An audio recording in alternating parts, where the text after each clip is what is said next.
Hey. Hey everybody. Tyler McVicker here. How you guys doing today? Today's another episode of Letting Off Steam, the Q&A radio show that we do once a month here on Tyler McVicker. And today, we are going to be talking about a whole lot of stuff. I expect a lot of the questions that we're going to be talking about this week, this month, to be about, well, I'm sure a lot of it's going to have to do with Sandbox and Source 2, which was a lot of what happened this month. Likely the most popular thing that we put out this month that was on the YouTube channel was the Sandbox report. But as we do every month, let's quickly go over the videos that we got up this month. Not as many as I would have liked. And that's partially my own fault, you know, some life stuff, you know. Started the month with an update to the Soup report. Shoutouts to Kelly Klein, the head chef at Valve Software, for taking the time to actually seriously talk with me for the video. That was really cool of you. Next one was part 2 to the Doom Eternal Hugo Martin interview, the plot holes episode. Oh, excuse me, I'm sorry. That was probably my favorite one that we've made so far. Update on the Doom Eternal stuff, by the way. Part 3 has been done for 2 weeks. It's kind of in limbo right now. I'm waiting for id Software and Bethesda to give final approval on it, as they did with the first 2 episodes. And either they're super busy right now, which is likely what's going on, or you know, I don't know, maybe there's a problem with the video and they're trying to figure out how to fix it. But the 3rd episode of the Hugo Martin interview, which is going to be comparing and contrasting Doom 2016 with Doom Eternal from a, you know, a developer perspective, that's done, and it's been done for 2 weeks. So there was this 2-week gap in between the Creators.tf, TF2 Man vs. Machine community event, the Digital Directive, and the Sandbox video. And in between that, I was working on part 3, finished it, waited on approval, and then decided, screw it, let's just make another video. But yeah, Digital Directive came out this month. Creators.tf's Man vs. Machine event. Phenomenal Man vs. Machine event created in collaboration with the Potato NVM team. Got official Valve attention on that one, which was cool. And that's also where I officially announced that I'm no longer a part of the Creators.tf team. However, Digital Directive was just, it's so good. It's so good. If you haven't checked that out, I recommend checking it out, especially if you're a Man vs. Machine fan. Then, of course, we did Sandbox Early Access out to developers, or, you know, Uber Early Access, Super Early Access out to developers, Source 2, the tools, all that. That's likely what we're going to be talking a lot about here, that in conjunction with HLX, but the HLX report was the end of last month. And then to end out the month, we did the first episode of TF2 Cut Content in like 6 months. TF2 Cut Content episode 4, Grenades. Fun little video that I had laying around that I dug out just to end the month. So that's everything that we got done. That's 1, 2, 3, 4, 5 full reports through the month of April. Not good. And we're aiming for 9 in May. We're obviously not going to hit 9 in May. But for everybody here, let's preview my project list for this month. How about? Does that sound interesting to y'all? Would you want to hear the projects that I have planned for May? Well, you don't get a choice. We're gonna do it anyways. So, right now through May, I have Hugo Martin Part 3 and 4 planned. Obviously, Part 3 is done. Part 4 is the video I'm currently working on. Part 4 is about the future of Doom Eternal specifically, you know, and what's left for the game after DLC 2's launch. TF2 Cut Content episode 5, which I talk about at the end of the Grenades video. Throwables, a brick, a throwable brick, and all the other throwables that the TF team tried to put into the game after cutting out the grenade system altogether in 2007. I have a video on id Software's Quake reboot, the information that I have on that topic, some speculations, some rumors. It seems as if at least everybody that's watched the Hugo Martin stuff, any of my id Software and Doom content, the most requested thing, the thing that I get questions about the most, also, excuse me, my allergies are pretty bad, has to do with, is id Software going to do a Quake reboot? And I do actually have some information on that. And that's one of the videos I have planned for May, but is dependent on if I get part 3 and 4 of the Hugo Martin interview out first, because there's some things that Hugo says that I need to reference back to. The Quake reboot video will also probably go into Doom Eternal's final updates. There were some leaks within the DLC 2 update that people recently found. A time attack mode appears to be coming to the game. That looks interesting. You know, we have a lot of master levels and battle mode and invasion. Invasion may never come. You never know. May, being so close to E3 this year is shaping up to be quite interesting. We've got pretty much every major player showing up other than Sony and, of course, Valve. So I'm going to be putting up a Super Switch speculative rumor report with all the new information that I have heard about the follow-up to the Nintendo Switch, which we call on this channel the Super Switch, the Switch Pro, the Switch 2, whatever you want to call it.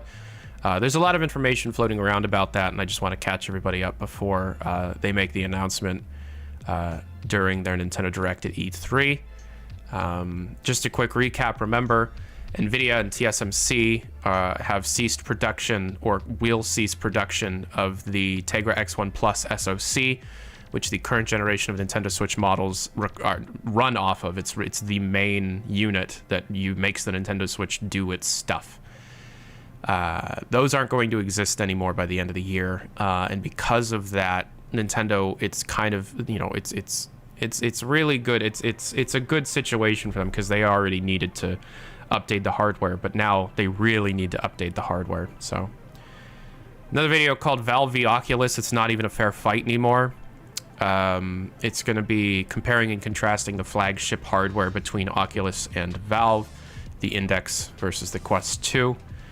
Even if the Index is technically the better machine, the Quest 2 is the better experience because Valve has about 100 people working on VR, hardware and software, 150 maybe. Facebook has 10,000 plus people working on VR, hardware and software. So, yeah, that's that. Valve v Oculus, it's not even a fair fight anymore. I'm happy with that title, and I'm excited to do that video. So, another video that I've been working on for a couple of weeks now is the Valve Incompetence Countdown. You may have heard that Team Fortress 2 is held together by a single JPEG of a coconut. That's not actually true, but I do know rather confidently that the bot crisis in Team Fortress 2 is no longer a priority of Valve software whatsoever. Like at all. They don't really care. And in fact, I talked to a few people. I did a private off-the-record interview with a few people last week about the bots. I've been trying to get to the bottom of where Valve stands on the bots. Talked to the person that approached Valve in the first place about when the bots were at their peak before the first quote-unquote fix, which, in case you don't remember, Valve turned off text chat for free-to-play players. That was done by a non-TF team member whom was approached about the problem, and when informed about the problem, told my contact, "Oh, I had no idea this was happening. We have to do something." And they did something that week, and nothing has happened since. The Valve Incompetence Countdown, we'll talk about that and a lot of other things that if Valve was literally any other company, these things would have been fixed ages ago. So the Valve Incompetence Countdown. What happened to the Stanley Parable? A recap on the Stanley Parable Ultra Deluxe. Crows, and, well, pretty much anything related to the Stanley Parable. They announced that game, Game Awards 2018, and have since delayed it multiple times. I want to get to the bottom of that. I want to know the hell happened. When are we actually going to get the game? Where is the game? Is the game, where's the game? What happened in the Stanley Parable? And then lastly, Valve's next-gen hardware. Valve is working on multiple pieces of next-gen hardware. You have the Steam Controller 2. You have the Steam headphones. And most importantly, you have the Valve Index 2, a wireless VR solution that I'd like to make a video on. And we're going to be getting a video on that from me, hopefully in May. You will be getting it from me. Hopefully it'll be in May. Anyways, that's all the content I have planned for May. For those wondering, where's the Sandbox video? I'm not going to be doing monthly Sandbox videos. I'll be doing Sandbox videos every so often, probably every 3 or 4 months to let people know the state of the game. But we are a long ways off before Sandbox is something that the general public will want to play. Anyway, so that's everything that we did through April and everything that I plan on doing through May. This is Letting Off Steam, a question and answer podcast. If you want to ask your questions, send them through email to tylernewsnetwork@gmail.com. We go from oldest to newest. So if we don't get to your question, I'm sorry. We had people start sending these in 2 days ago, and we're going to go in order. Also, if you super chat a question, it will automatically be put on the docket for the next question. Letting Off Steam is a good way to raise some funds for some of these more expensive projects. Valve v Oculus is one of the more expensive things because I will need to purchase some new hardware. But super chats are super helpful. They're very, very helpful for the production of things. And if you want to help out the channel, if you want to help out the production of content in the short term, you can super chat a question and it will be read next. So we're going to start with the email, tylernewsnetwork@gmail.com. And this first one is from Obi-Wan Kenobi. What are your thoughts on the current state of the community market? Anything you'd change? So the Steam community market is an interesting situation where it's both the reason why games like CSGO and TF2 have continued to receive such significant amounts of support. TF2 in particular, and I apologize for the sniffling. However, it's also a source of a lot of pain for Valve, especially a few years ago with the gambling and the real-world money attributed to these items and continue to be attributed to these items, such as knives and unusuals and stuff. There's really nothing that I would change other than the ability to list items in bulk, I sometimes clean out my Steam inventory and I have to list, trading cards individually. It'd be amazing if I could list items in bulk. It would be amazing if, there was an ability to just have more information about the sales going on, if you're the lowest price on the market for that item, if you're not automatically change it to be the lowest price of that item on the market. There's a lot of quality of life stuff that could be done with the community market that, if I'm being honest, I don't see Valve doing, because the easier they make it to make money, the more bad actors will be introduced into the system. And it seems like ever since the introduction of the community market, they have been fighting against the community market. I don't know. Interesting stuff. Good question. Next. Gilliton. If Valve is not working on TF2 that often, does that mean there is a TF2 2? Not necessarily.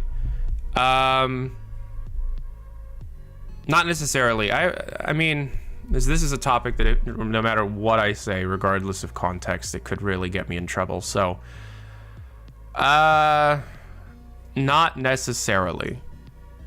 Team Fortress 2, a follow-up to Team Fortress 2, is something that a lot of people see value in.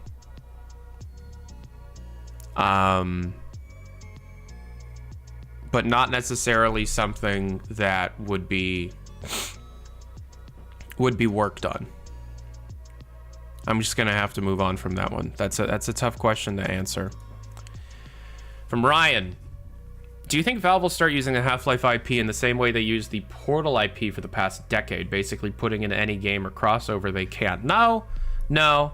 The Portal IP is very elastic. It can be used in a lot of different places. The Portal IP works because of how modular the design of Portal is in general. The Half-Life IP is a lot more difficult because it's steeped deeply in lore. And even though Valve themselves don't actually give too much of a crap about Half-Life's lore in the long term, using the Half-Life IP a lot kind of diminishes the value that IP brings. So even though there is technically 2 Half-Life games in development right now, being Citadel and Half-Life X, it's not like how the Portal, especially the bendies, are just everywhere, you know? That's not really what's going to be happening. Because you can just show Aperture Science, and it's fine because it's Aperture Science. It could be from any point in time. But there's really not a similar situation or place or theme in Half-Life other than just, oh, we're at Black Mesa again, which would be cool, but would be a lot more difficult, to be honest, to pull off. Portal is just easy and very elastic, and it's just, it kind of fits a lot of purposes. Half-Life is difficult. Half-Life is always difficult to get properly done right, to be done correctly. Thank you for the question. Next question from Nick. Hey, Tyler. Hi. What do you think the technological innovation Valve would want to display in Half-Life 3? Half-Life 1 was level and story design. Half-Life 2 was physics. HOA was VR ingenuity, etc. Well, I'm going to have to correct you on some of that. Half-Life 1 was an uninterrupted first-person narrative with scripted sequences, skeletal animation, and show-don't-tell story design. Half-Life 2 was pushing forward on those initial concepts, plus with the introduction of the Havoc physics engine, the gravity gun, etc. And Half-Life Alyx was a combination of how do you make baby's first VR first-person shooter? How do you tell a story in VR? How do you solve literally every major problem in terms of comfort, in terms of mechanics, in terms of onboarding in virtual reality? And they did not necessarily solve all the problems they set out to solve. They created a solution, but it's every decision that was made within Half-Life Alyx was made within the idea that this is going to be 90% of people's first VR experience in mind. It's not being developed. It was never being developed for the VR enthusiasts, the people that already had their VR legs going into Half-Life Alyx, the people that had been playing VR since the Rift and the Vive came out in 2016, you know? And because of that, great example of that, Half-Life Alyx, up until its final weeks of development, didn't have things like climbable ladders, smooth locomotion. It was a teleport-only game through 98% of development.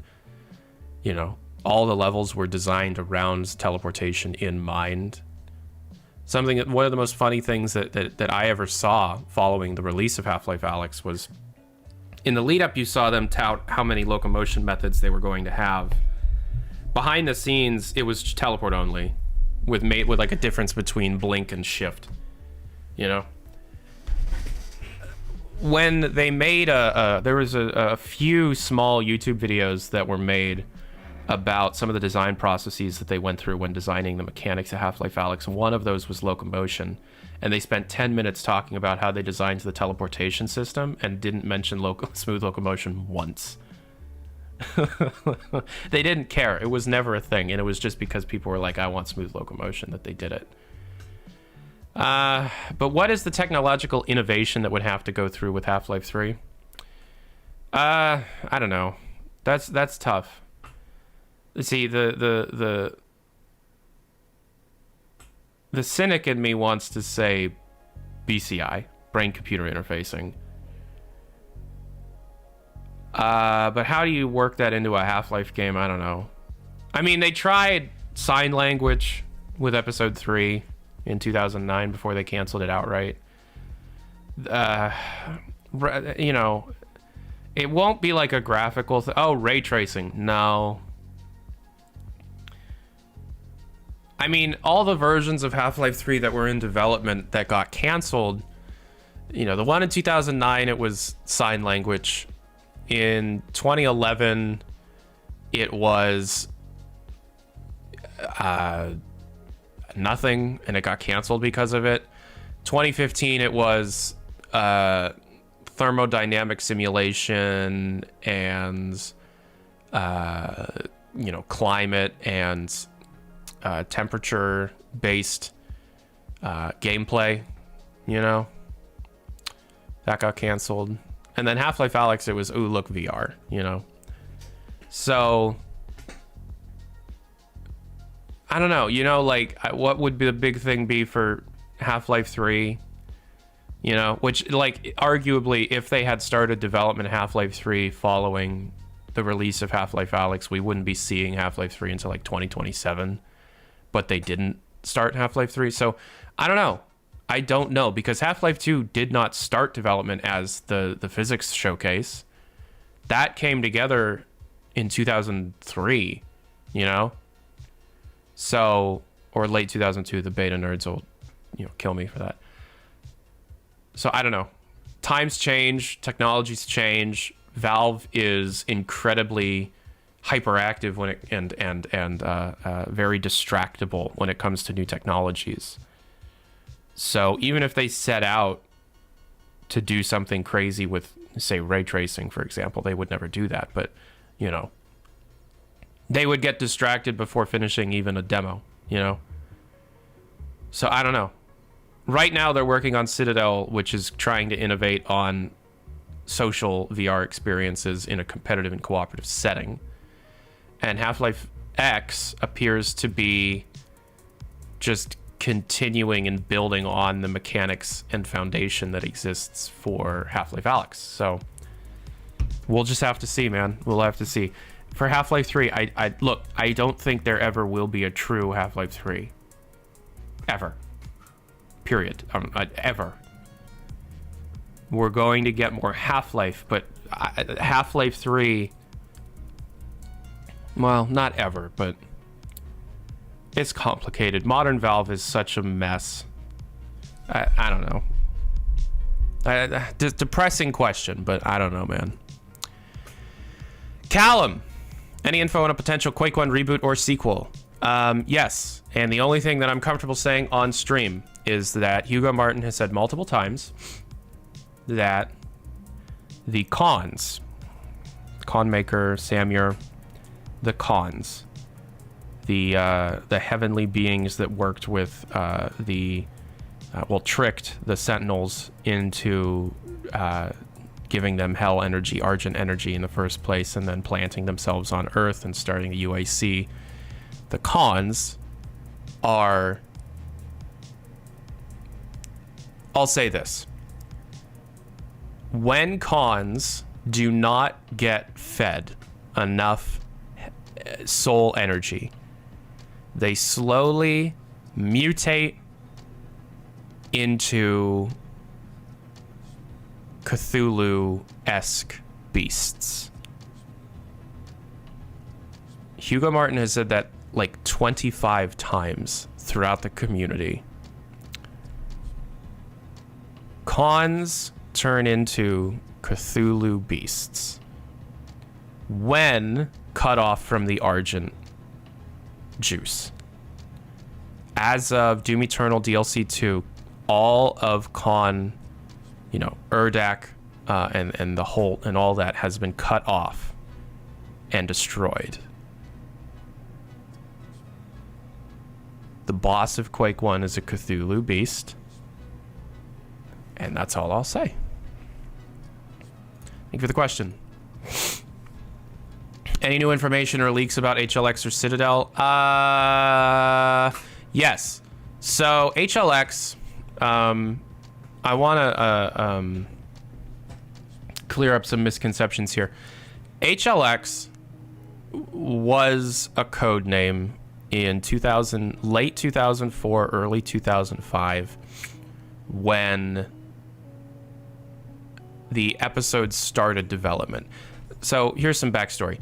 In early 2005, Valve started development on a project called Half-Life Aftermath, Half-Life 2 Aftermath. Half-Life 2 Aftermath eventually got split up into 3 parts and became the episodes. When it was being developed at first, they were building off of the Half-Life 2 base, and they called it HLX. People keep referring back to that when trying to, debunk the HLX story. Oh, HLX was just the expansion. It was the first-person mode and Source Engine. Yes, that is true. But all findings of modern HLX are directly connected to or found with Half-Life Alyx HLVR code, HLVR convars, arguments, strings. Modern HLX is the same thing that old HLX was to Half-Life 2. It's a building. It's a built-off version of Half-Life VR trying to expand on those concepts in the same way that we got the episodes for Half-Life 2. Drinky Peebus with the $5 super chat. Thank you very much. I'm late to the party. What was the news for Sandbox? So we actually haven't covered Sandbox just yet. Here's some really cool Sandbox news, though. As you know, if you saw the video or if you saw the live stream, Sandbox is updated multiple times an hour. It's already been updated twice while we've been sitting here. Sandbox is an incredible thing to watch grow. And something really cool got added to Sandbox yesterday. There's a group of developers that call themselves Eagle One that are currently creating and about to release one of the first massive, on par with Valve quality Half-Life Alyx gameplay mods. It's called Runway. It's an 8 to 10 hour campaign, 8 chapters. It's amazing. And it's using Source 2 on Half-Life Alyx as far as it can be pushed. I've been in contact with the development team for months, specifically the director of that team for a while. And the director of the team told me a few days ago that they took one of the levels, gray boxed it, replaced all the textures with dev textures, and put it up on Sandbox as a deathmatch map. It's incredible. Not only is it an incredible map, but the director told me that the confines, the limits that exist in the Sandbox iteration of Source 2 are so... It's such an expanded version of the Source 2 engine. These people, the Eagle One development team, know how to push Half-Life Alyx to its limits. They know the limits well. And the Sandbox limits are so far and few and far between than they were in Half-Life Alyx. Sandbox as a development ecosystem, as a networked game engine, is so further along than anything previously seen in Half-Life Alyx. It's night and day, and Half-Life Alyx is not supported anymore. It's not supported anymore because they moved on to HLX, and whatever comes out with HLX will come with an expanded version of the tool set. But it's too late because Gary is going to, as he said, expose the VR code to allow direct virtual reality development built on top of the Sandbox ecosystem. And once that happens, oh my God, we're going to see some crazy stuff. From NordIQFB with the $5 super chat. Thank you for the super chat. Do you have any information on the Switch Pro that hasn't been shared? How much of a power jump is it from the existing Switch? So in the video that I made a couple months ago about the Super Switch, the Switch Pro, whatever it's going to end up coming to be called, one of the things that I mentioned was proprietary AI upscaling tech that would be built into the dock. This was something that has attempted to be refuted a few times by community figureheads and researchers. But when you're dealing with a system on a chip fab going down, not going down, but ending production of things, you have to create your own chipset from scratch, or at least homegrown to the point where you kind of control the manufacture process. Nintendo has been working closely with NVIDIA on a proprietary SoC. And on top of that, they could add any kind of functionality that they would want to. Some proprietary form of DLSS upscaling to allow Nintendo Switch titles to run at 1440p or 4K is possible if the chipset is powerful enough. And as the initial rumors and my reported speculation or leaks or whatever stated, there would be an expanded version of the dock. System version 12.0 released a couple of weeks ago, and upon data mines, it turns out it's possible to upgrade the firmware now. There are functions that now exist in system version 12 to allow you to upgrade the firmware of not the system, not the controllers, but the dock. The current iteration of the Switch dock is such a small little thing. It's a USB hub, it has power, and it outputs video. Updating firmware on that is unnecessary and a waste of time. So just keep that in mind.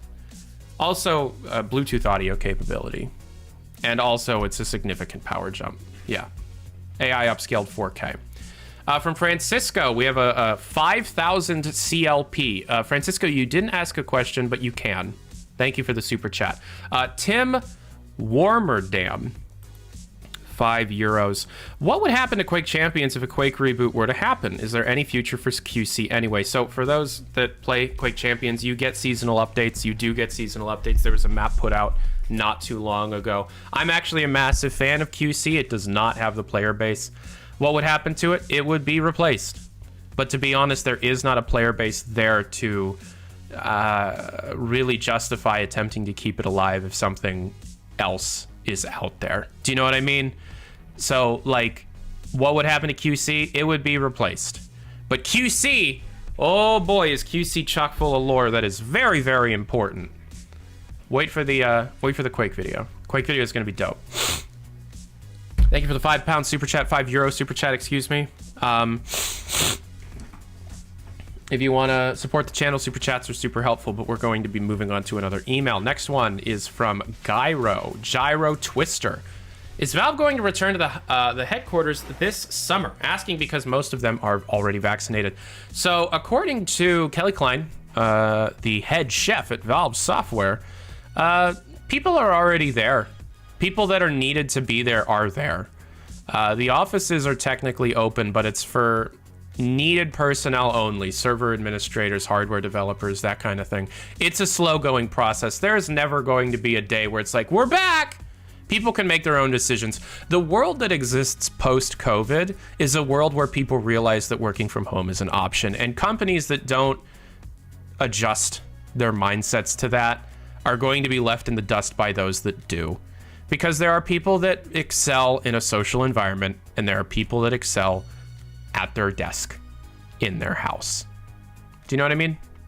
So people are slowly returning as people get vaccinated, yes, but it's not going to be like a mass, okay, today's the day we're opening back up.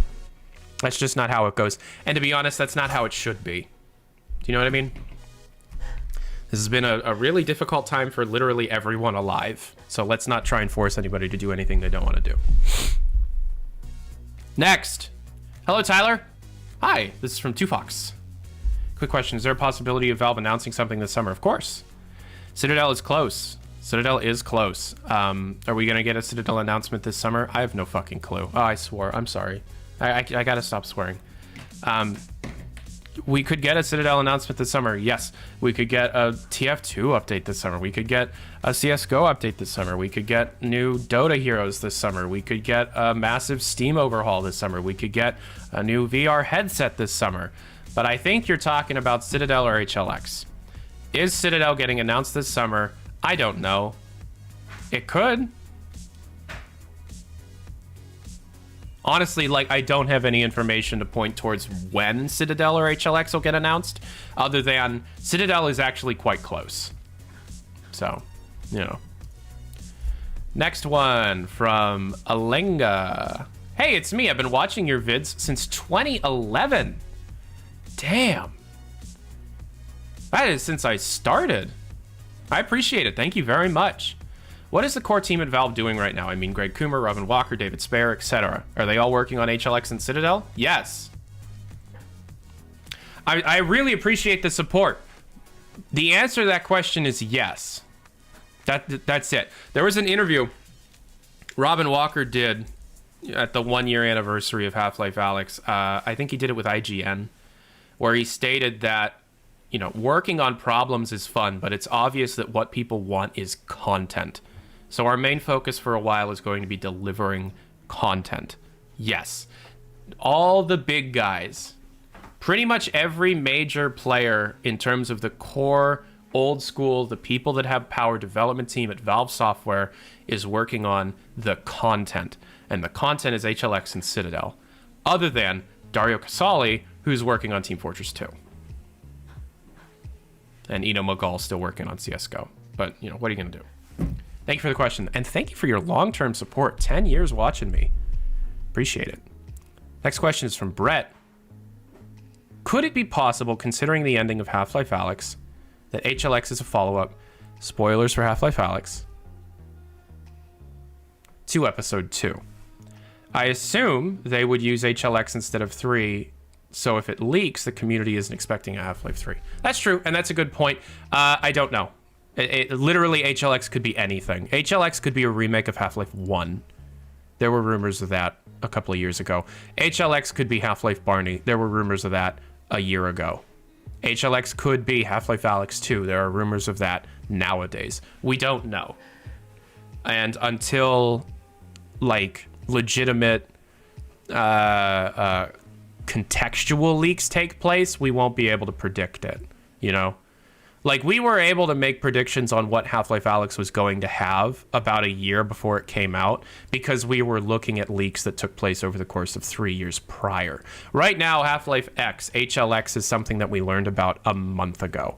It's gonna be a while before we get leaks related to enemies, level design, mechanical things, you know.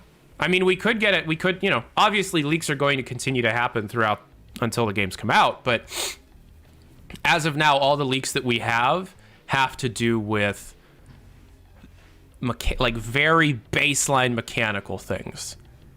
There were some manhack improvements that I saw in the latest leaks. That's it.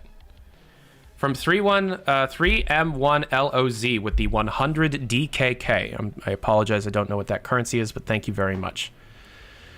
Will Steam Broadcast ever become an alternative to Twitch? So Steam Broadcast, I think initially was trying to be an alternative to Twitch. It is no longer trying to be that. It's just Valve's proprietary ecosystem to allow the live streaming of video content directly to users in Steam. And it's usually used up until this point for developer live streams to take place on actual store pages for games and events like Steam sale events that the new PR that I forgot her name, the new PR managers Casey Ackerson has been in charge of for a few years. When will Steam Broadcast be out of beta? It technically is in terms of its current implementation, its current use case. its initial concept of being something that anybody could use, I don't think it's ever coming out of beta. I don't think we're getting that, and I think that's a cutting room floor kind of deal. Thank you very much for the super chat of that, DKK. I appreciate... Oh, wait, no, that's the name of the currency. 3M1. Thank you very much for that. Next question. From Widgetbox. Hey, Tyler. It's nice to see that you're doing another Q&A. We do these at the end of every month. Thank you for tuning in. A few questions. Okay, I'll try and get to these. Valve 3 years ago acquired Camposanto. I thought then that they would be starting to acquire or publishing games since the culture of work is, delicately speaking, not very delivering. But they just stopped after that. Does Valve have any other plans for acquisitions or publishing plans? Acquisitions, probably, but I have no idea. Publishing, absolutely not. Is Valve interested in adding NVIDIA technologies like DLSS to Source 2? Yes, and in fact, there is information to point towards it happening. Yes. What happened to the episode about new Steam hardware? We're getting it this month, hopefully. Do you think Valve will ever get interested in Source 2 enough to make it complete alternatives to engines like Unreal or Unity? They'd love to. And they wanted to in 2015. And if they had followed through on it back at that point, they would have. It's too late. Any news about that game from Ice Frog? No, unfortunately not. We have a 2,500 CLP super chat donation from Francisco. Wanted to ask, what is your theory on the Combine with G-Man locked up on HL Alex? It still bugs my mind. Forgot to attach that question. Oh, lol. Okay. So, it's my theory that the timeline that you're playing in Half-Life Alyx is an alternate timeline that converges with the intervention of the G-Man. And the G-Man purposely allowed himself to be kidnapped and trapped in order to test Alyx. You know? It was all just a test. At least that's my theory. It was a test to get Alyx, because Gordon wasn't doing his job. And the whole, Gordon not doing their job thing is definitely a meta in-joke to Valve not making a game. From Ahmed, we got $2. Hey. Could you do a short vid debunking the recent TF2 relies on a coconut JPEG myth that's circulating around social media? Yeah, so there's this myth that TF2 relies on a coconut JPEG to work. I don't know if you've seen this or not, but there is a texture of a coconut in Team Fortress 2's files that is actually used as coffee beans in the Fresh Brewed Victory taunt for Soldier. The myth goes, if you remove the coconut JPEG, Team Fortress 2 doesn't work. Okay, so here's the problem. Number one, it's not a coconut JPEG. It's a coconut texture file that you can export as a JPEG using community tools. Source Engine does not use JPEGs as a texture format. In fact, the coffee bean thing is a particle effect, which uses many textures all at once in a programmed way. Again, they don't use JPEGs in that scenario. They use their own proprietary texture format. I forget the handle of which. I apologize. So here's the even bigger problem, and is one of the things that always bugs me about modern gaming. It's a VTF, thank you. Modern, because it got some press attention. In fact, TV Tropes wrote an article about it. The article of which TV Tropes wrote an article about it. What? Here's the deal. Textures aren't stored in the root directory in folders that you can just remove. All game assets for all Source Engine games are stored in pack-like files called VPKs. In order to actually remove a single texture from the game, you would need to rebuild the entire asset structure. It takes forever to do that. It's very difficult to do that. No one has done. I doubt that TV Tropes knows how to decompile, remove, and recompile VPKs. And if you do it even slightly wrong, yeah, the game won't run. But it doesn't have to do with the friggin' coconut JPEG. It has to do with you might have screwed up rebuilding the VPKs. From Qualbeck, we have 20... Okay, so I guess DKKs are Danish crowns. Digtig. Thank you very much for that. I hope I didn't say anything bad. $10 from Parker. Hey, it's DMND Dylan from Twitch. With the recent increase of activity on Portal 2 on Steam BB, do you think a community update is in the works for it? To quickly answer the question, yes. To give context, though, Portal 2 has been receiving a lot of back-end support from Valve directly. This is a pattern that has occurred in Left 4 Dead 2, Team Fortress 2, and now Portal 2. Left 4 Dead 2's work is directed by Kerry Davis. Team Fortress 2's work is directed by Dario Casali. And now we have an unknown Valve employee working directly with the community to improve the back end of Portal 2, to fix bugs, and to possibly, speculatively, add some content. So yesterday, last night, quite late, a bunch of stuff happened on the Portal 2 backend, including the introduction of a brand new beta branch called Preview Beta Branch. It turns out that this beta branch was added specifically to just absolutely remove the 100 megabyte workshop limit for workshop submissions for Portal 2. This came alongside the announcement and the start of the Map Labs Portal 2 Chroma competition, itself being judged by Portal co-creator Jeep Barnett, even though Jeep doesn't actually work at Valve anymore. Incredible stuff. Does that mean we're going to be getting more Portal 2 attention in the future? Yes, I think it does.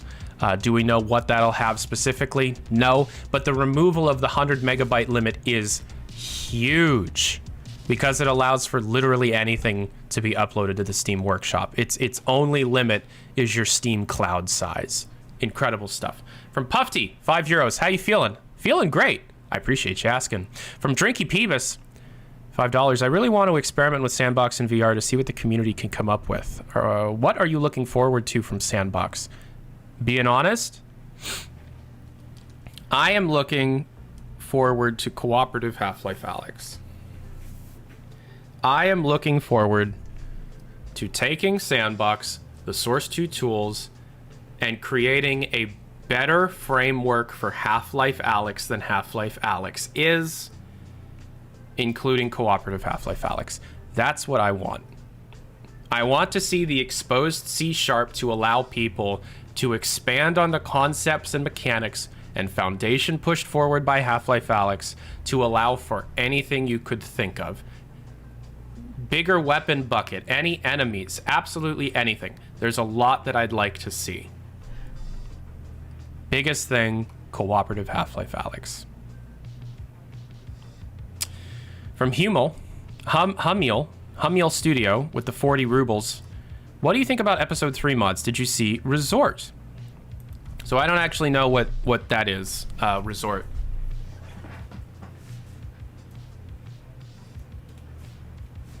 However, there are always episode 3 mods, and the only ones that I really pay attention to right now are Boreal Aleph and Project Borealis. Boreal Aleph and Project Borealis. Both of which are just kind of head down working on stuff. So what do I think about them? I'd love to see one release, but like Black Mesa showed, it takes forever to make something like that happen, if it ever does happen.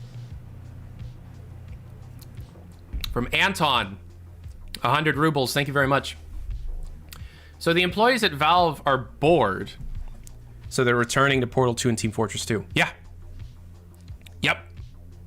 And Left 4 Dead 2. Yes. Even though Kerry Davis is working on other stuff in his extra side time, he's doing a lot. It's really cool. It's really, really cool. Valve as a whole, the structure is broken and toxic. It doesn't work. There are individuals at Valve that are phenomenal people. Robin Walker, of course Robin Walker is a great person. Like, why would he not be? Do you know what I mean? From all accounts, Kerry Davis is just an incredible person. Same with Dario Casali. You know, there are good people at Valve. The structure of Valve is it's fundamentally flawed, and as time moves on, those flaws become more and more noticeable. You know what I mean? From Drinky Peebus, $2. Your voice is like warm nutrient. Keep being you. Drinky Peebus, I appreciate it. Thank you very much. From Barple Blarp, $5. Any TF2 IP usage info? Yes. Yes. How do I...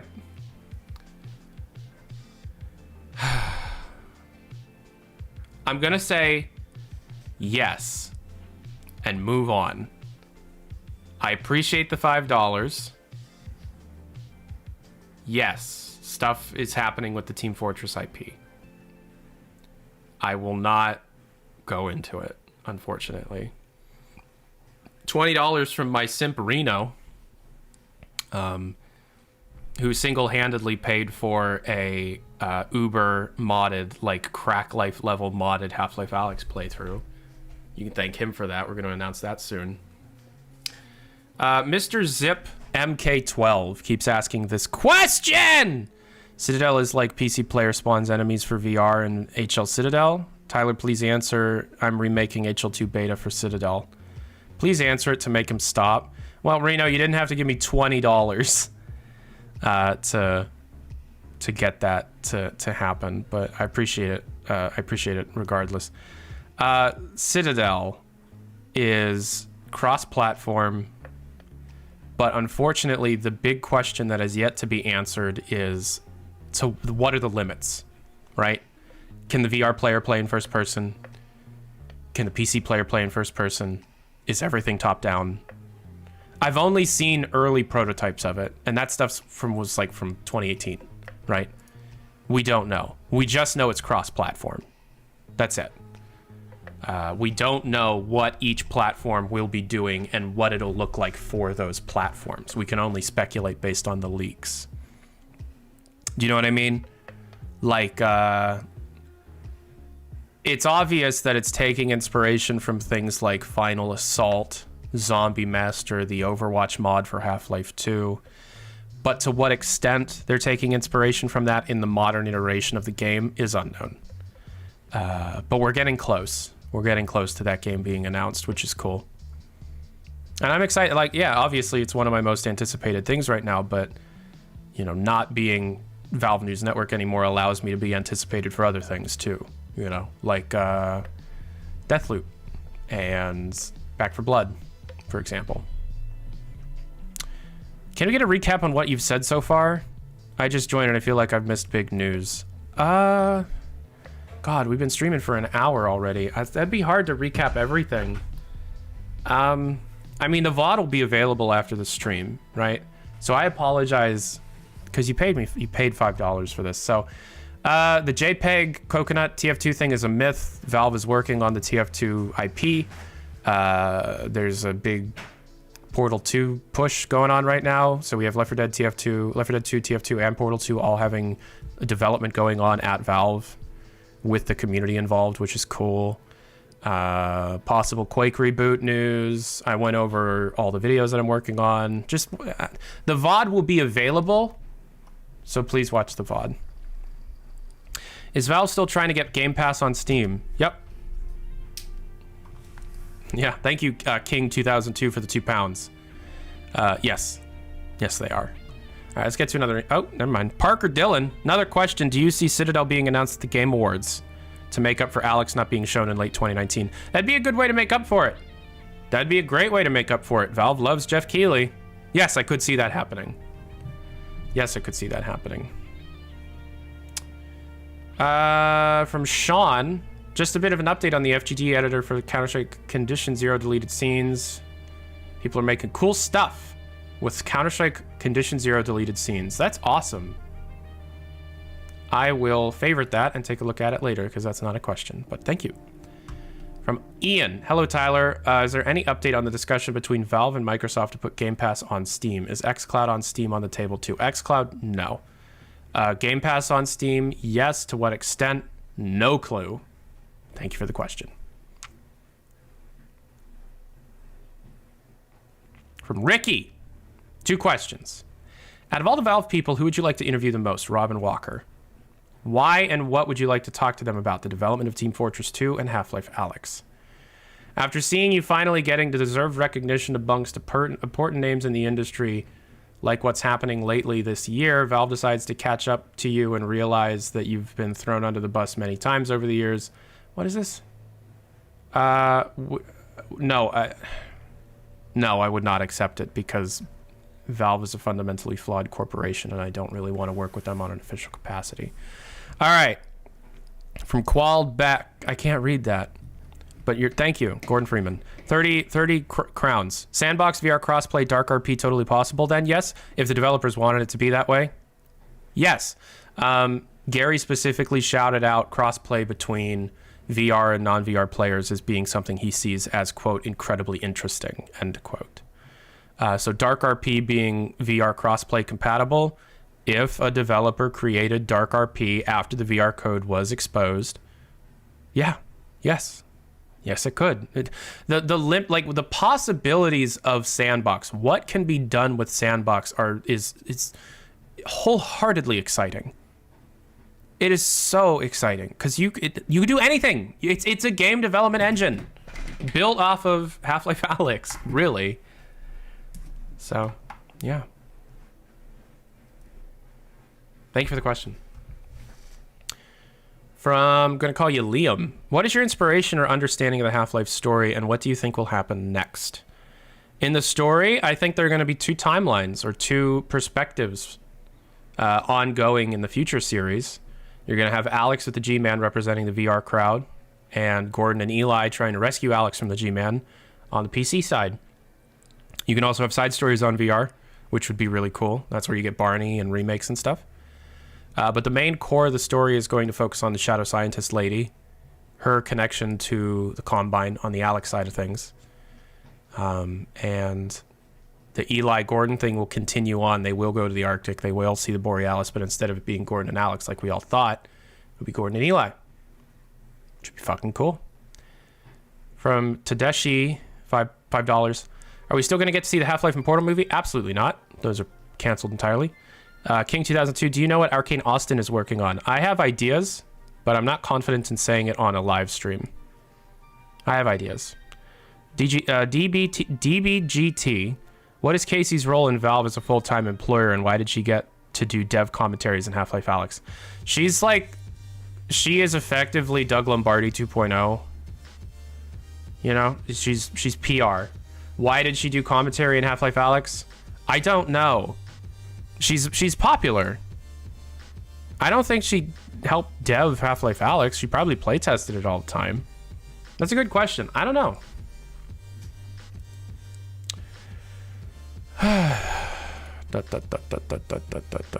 Microsoft announced yesterday that this is from Yawn.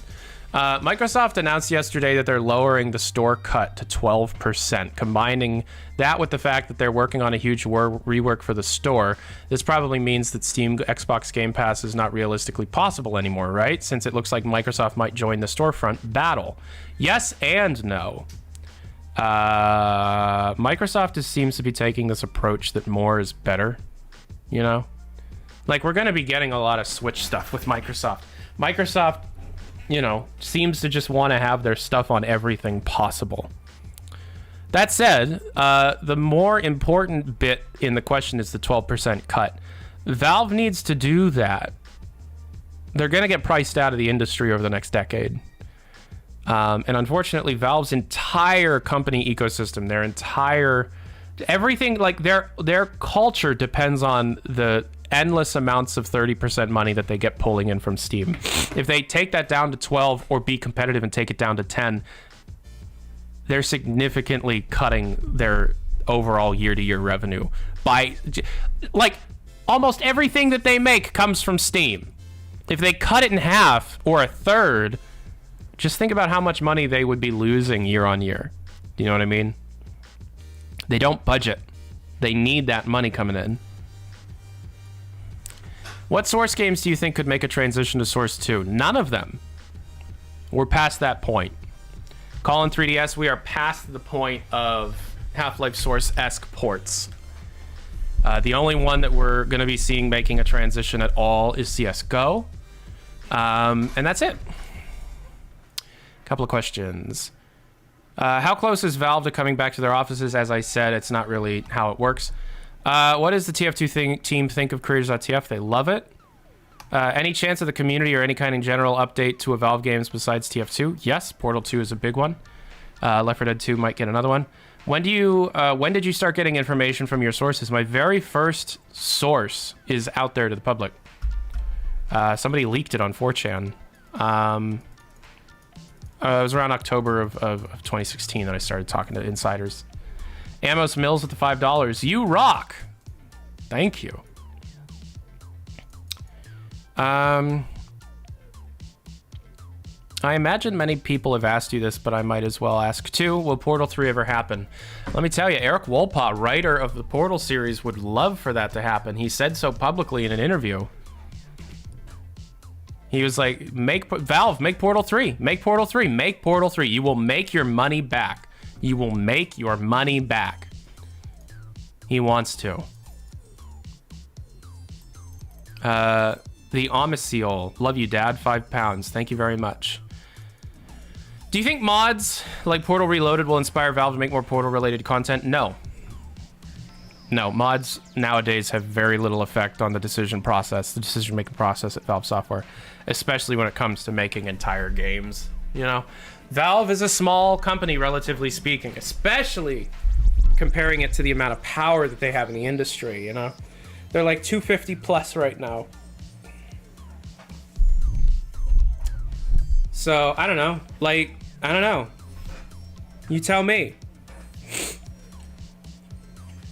Love you, Dad. Thank you. Can you give us, this one's from XYOS212. Thank you for the $3.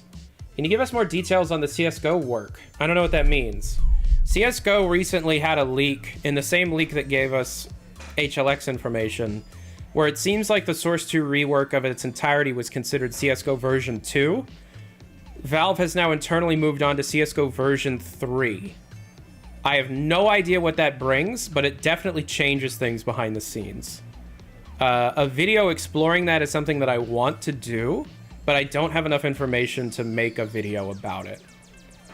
Any wild guesstimations for the Sandbox beta timeline? I think this time next year you might have a wider early access release, but even that'll be pretty bare bones.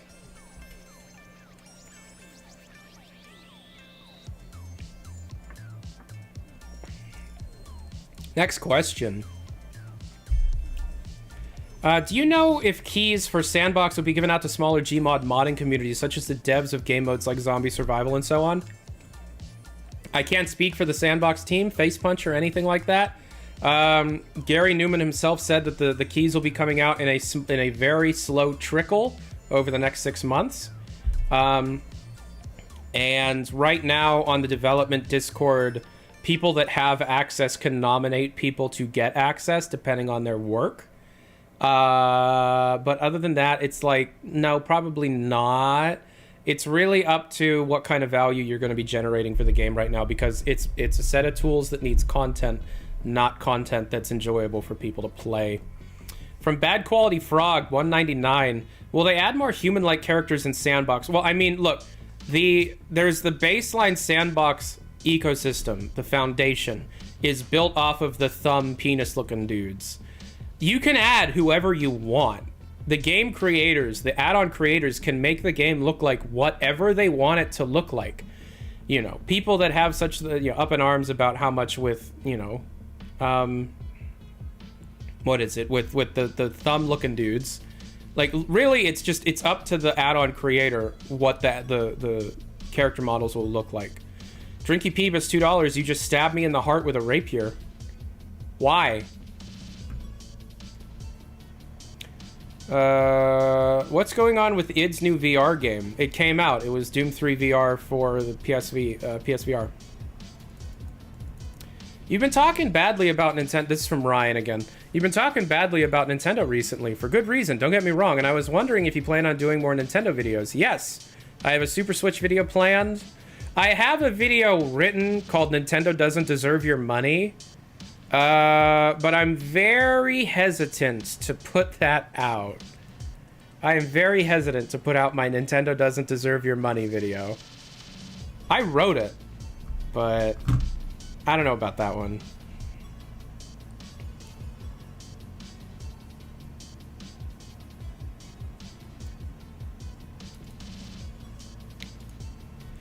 Another one from Ryan. What router do you use to stream PC VR to your Quest 2, and how well does it work? So I use a Wi-Fi 6 router.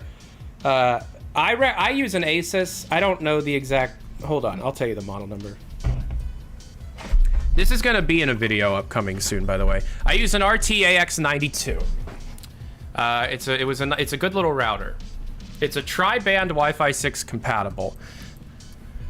I recommend tri-band routers, especially ones with Wi-Fi 6 compatibility, because the Quest 2 is fully compatible with the Wi-Fi 6 standard. What I have in the control panel for the router is one of those 3 bands is just for VR. I gave it its own name and password, and I set it to only use AX 1200 megahertz mode. The Quest 2 handles that perfectly well. Yeah, I don't know. That's just what I use. Use a Wi-Fi 6 enabled tri-band router and set one of the 5 gigahertz bands with 1200 megahertz, channel width, and make sure that you do some searching so that the channels that you're on aren't being used, interfered with. I forget what it's like. I forget what it's called, but there are really low level 5 gigahertz channels that are super incompatible with a lot of stuff, but are compatible with the Quest. What is it called? Let me pull up the thing I wrote. Yeah, so there are DFS channels that I would recommend using, which is anything on the 5 gigahertz bands that's between channel 52 to 140. I stick in the low 100s. And just make sure that you have a single channel just for VR streaming, buttery smooth. I get like 30 millisecond response time, 90 hertz. It's fucking great. Great question. Wireless Wi-Fi streaming for VR is the future. And AirLink just works so phenomenally well. However, I still choose to use Virtual Desktop because Virtual Desktop has 120 hertz mode for Quest 2. So, what are you gonna do? However, I just use a baseline 2080. I need a new graphics card, but you just can't buy one. What are your thoughts on Toys for Bob being stuck working on Call of Duty? Oh, it pisses me off. Toys for Bob made the Spyro remakes, made the Crash sequel, and I guess it didn't perform well because now Toys for Bob is stuck working on fucking cosmetics for... Yeah. What do I think about it? I think it's the same thing that happened to Raven, my man. They're just Activision put them on Call of Duty. They're a COD support studio now. Does that mean we're not getting Spyro 4 or Crash 5? I mean, I'm not a big Toys for Bob insider, but yes. Yeah, probably.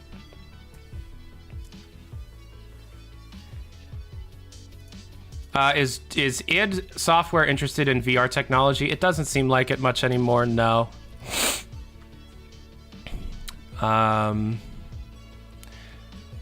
Will there be more default weapons that we get in Sandbox rather than having a few Rust weapons? Again, it's up to the add-on creators. It's up, like, that freedom is given to the add-on. It is not up to Face Punch to be like, okay, now you get a sniper rifle. Now you get a rocket launcher. You can do whatever you want. It's just so early on in development right now that everybody's just using the real default stuff,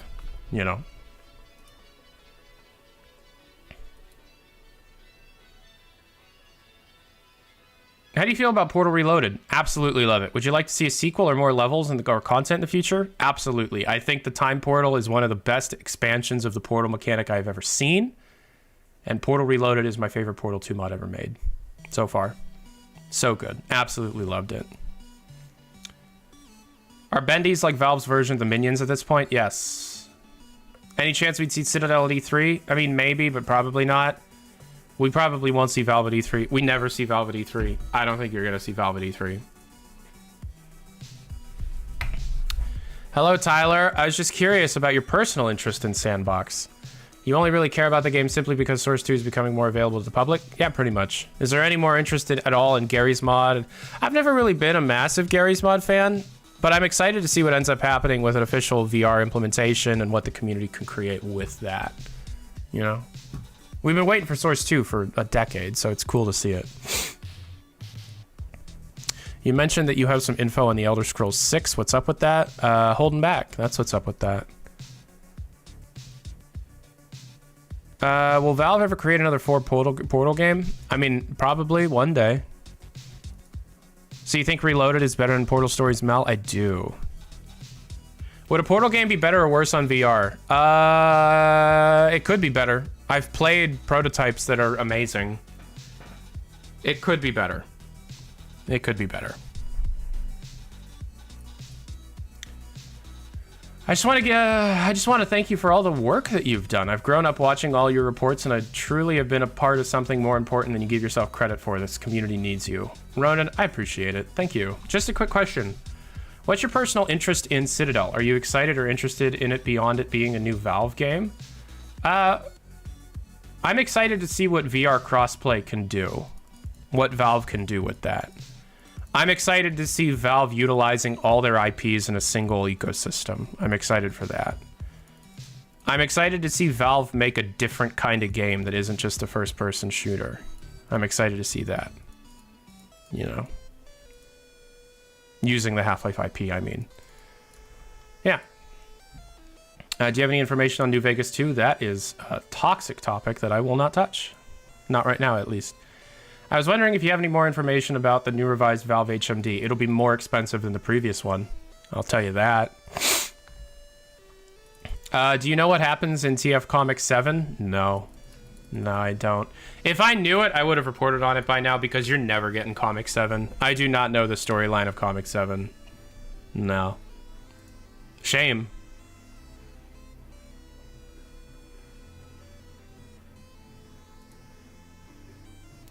Have you heard of Portal 2 Community Edition? If so, what are your thoughts? I think it's a great platform for content creation for community members, but I don't think it's going to be able to get its own footing enough to really generate the kind of value that a platform like that would need to generate.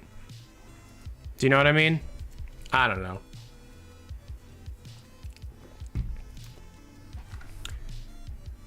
I've been a fan at least a year before the no make drama over HL3. After Artifact and Underlords, it became more negative, the collective reputation about Dota. Does Valve animosity about Dota change negative or stay the same? It really depends on who's working on it. Dota is a great place for employees to make themselves look busy. I'll leave it at that. Is Left 4 Dead 3 canceled? Yes. $5 from Drinky Peebus. How much fun did you have in Boneworks? That's another engine I'd like to see expanded upon. Boneworks is amazing. And, I mean, like, it's no secret. I feel like they've said this publicly. Stress Level Zero's all of Stress Level Zero's future games are going to be built on the foundation that Boneworks has laid. You know? Dead FM or... you know, whatever the other one was called, Castle of the Sun King or something. Yeah, all that's Boneworks 2, Project 4, whatever it ends up being called. It'll look like a Boneworks successor. So yeah, it'll be great.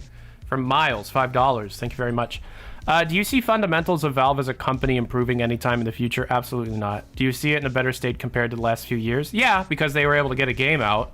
But the only reason that happened is because Robin Walker and Greg Coomer were like, let's just fucking get this out. It really depends, man. I don't know. Valve can go in many different directions. I don't know. I don't know. That's a complicated question. Well, the second part is, you know, is it in a better state? Yes. Do I see them, like, significantly improving? Absolutely not. No, I do not. Valve has been a bit of a cesspool for new developers for a very long time. Pretty much since the launch of Portal 2, following Portal 2. And I don't think that's going to be changing anytime soon. Do you think it's possible to create an open world in Source 2? If you try hard enough, yeah. Yes, I do.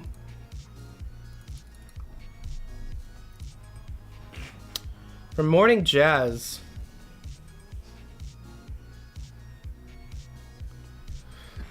What about the thing Mastercoms is working on with improving the TF2 code? That's called Team Contras 2. And it's went private for an unknown reason. Something is obviously happening with it, but I don't know what that something is. They went private, though. So, we'll see. We have 400 rubles from CAPR, but you didn't ask a question. But I appreciate the 400 rubles. I don't even know how much money that is. What do you think of the day of the Death by Daylight Bill Story thing? Yeah, so Dead by Daylight just announced a new battle pass themed around prequel story of Left 4 Dead, focused around Bill and the initial outbreak at CETA. That's awesome, but I thought that would be more than just a battle pass where you unlock written word. It's like, how do I put it? It's like you're unlocking chapters of a book by playing Dead by Daylight. It'll be data mined and I'll make a video, but it's cool. It's non-canon. I mean, maybe it's canon. Written work, but it's not a game. It's written word. Apparently there was an update to CS:GO just now. Was there, or did somebody lie? Was there a CS:GO update just now, or are you guys fucking with me?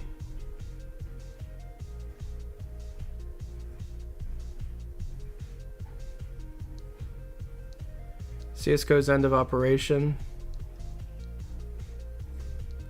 Oh, okay. Is there any chance at all that we could see a Hunt Down the Freeman sequel from Root Beer Float? Any chance at all? I mean, never say never. Gonna leave it there. Anything regarding a new revised Valve HMD? Wireless capability, most likely. Yeah. Is Machine Games working on Wolfenstein 3? Yeah. Yes, they are. They're also working on an Indiana Jones game, which is kind of cool. 100 ruples. Forgot to message in a previous donation. What do you think Alex made for VR in years' time? Wait, what? What do you think Alex made for VR in years' time? Oh. Nothing, because the Quest 2 came out and absolutely changed everything. Alex is a traditional Steam VR, PC tethered experience. The future of VR is moving to standalone. It just is. I don't know. What did Half-Life Alyx do? Well, it made people realize that, you want manual reloading and exploration, detail-based exploration. But other than that, I don't know. Lord Almus, any info about Wolfenstein, plans, leaks? I have a video coming. Unfortunately, stuff like that, it just ruins the video if I just talk about it, I don't want to ruin the video. Got from Holland, $4.99. Hey there, Tyler. Have you played Friday Night Funkin' yet? And would you be interested in talking to the devs of FNF? I've not played it. I've seen the memes. Would I be interested in talking to the devs? I mean, sure. I love talking to any devs. I don't really know a whole lot about that game. I've just seen videos on Twitter and YouTube. It just looks like DDR. I don't know really much about it. But, I mean, I guess I'd talk to the devs. From Green Guy. Could you offer some insight on how long it might take for another major Left 4 Dead update if they decide to make another at all? Probably another year. You know? Year, 2 years. That's about, yeah, a year, 2 years. But it depends if they choose to do that or not. I don't know if they've chosen to do that or not yet. I just know that they're working on bug fixes right now. Are you giving out any extra Sandbox keys? I don't have any keys. I was never given any extra keys. I was given 1 key. There's no contest. There's no way to apply. The game isn't a game. It's a set of tools, and you need to like really prove that you're going to be using those tools for their purpose, instead of just like, I want to complain about how these guys look like thumbs and play bounty for an hour and then get bored. You know?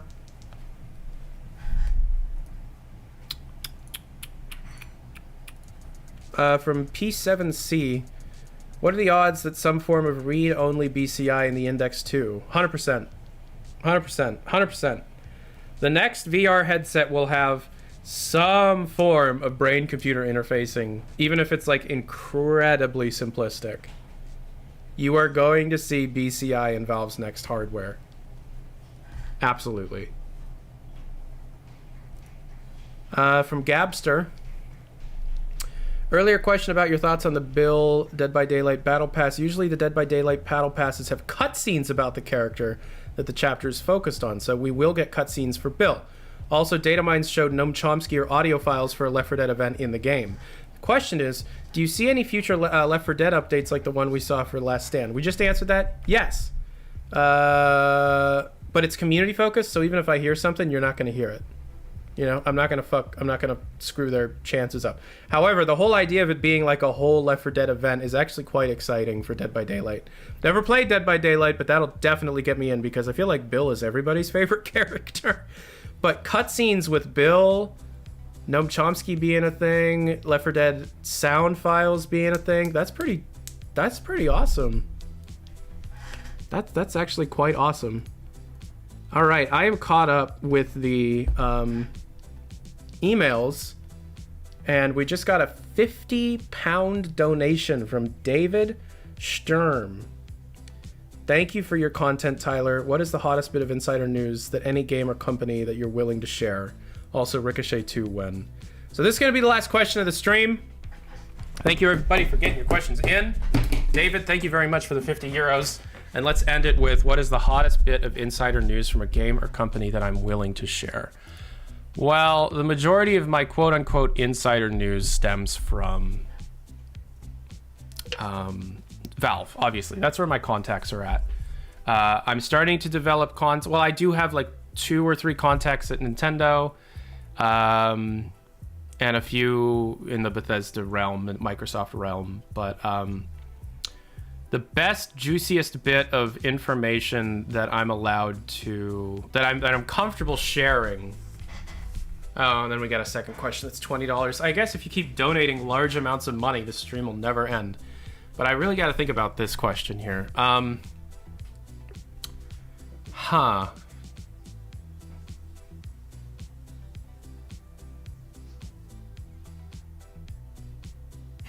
You see, I have like a lot of cool stuff is coming to mind, but it's the kind of stuff that if I say it, like 80,000 articles will be written and then I'll get thrown under the bus. I will say this. Super Switch, Switch 2, Switch Pro, whatever you're going to call it. It's going to have a really, really good co-op game launch with it or near it. Like the coolest co-op game you've ever seen.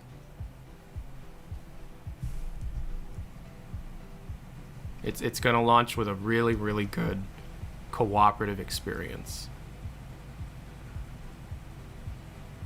From Epoch Feel, this may not be under your radar, but me and my friends use Linux and really love the support to play games. This being said, with Source 2, do you think this support may end? Oh, absolutely not. Valve adores supporting Linux. No. Source 2 will be getting, yeah, no doubt in my mind, Source 2 will be getting Linux support. Yeah, no, the Linux support will not end there. Geez, you guys don't want this stream to end, huh? My God, it's easy to donate $5 on YouTube. Thanks for your work, by the way. When do you think momentum from Half-Life Alyx dies? It's already dead. COVID unfortunately really did a number on that momentum. You're going to have Citadel and HLX momentum try and pick back up, but it'll never pick back up because Oculus has 10,000 plus people plus third parties that they pay and second parties that they bought out working on VR.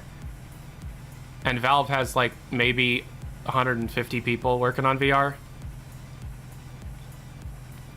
It's not a fair fight. Okay, now I've caught up. Thank you, everybody. Thank you very much for all the donations. Thank you very much for all the questions. This has been the April edition of Letting Off Steam.